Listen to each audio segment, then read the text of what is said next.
Hello traders, it's Andy with Trade Ideas. It is February the 5th on a Monday, seeing a little gap down in the market today. Nothing significant. I got still tons of setups out there, so it's kind of tough to pick which ones, but I am going to be keeping an eye on the IWM. It hasn't really participated. I'm not going to pull it up and show you, but just keep an eye on the IWM. If it starts to really sell off, it could pull down the bigger caps.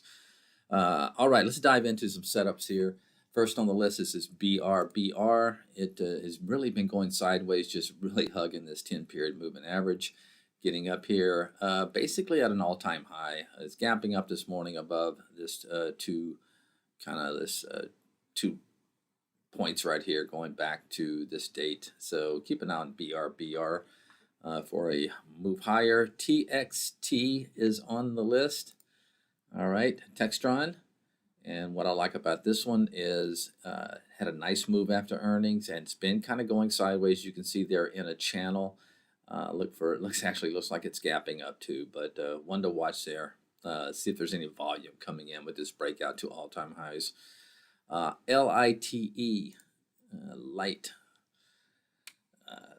Take a look at it, and very nice pattern. Just a up move. I'm not sure how explosive this could be, but I like the way this is setting up, holding that 10-period moving average. Look for a break there above the 57, maybe 30 level.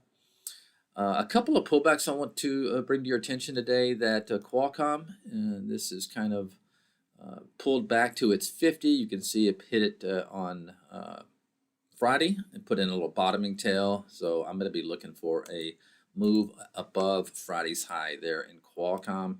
And another one is, let's see, what is it? Google. Okay, keep an eye on Google because it put in a nice tail on Friday as well and closed, back above its 50-period moving average. So watch this one for maybe a reversal there. There's several others on my list. If you have trade ideas, be sure to check them out. That's it for today. Have a good one. I'll talk to you tomorrow. Bye-bye.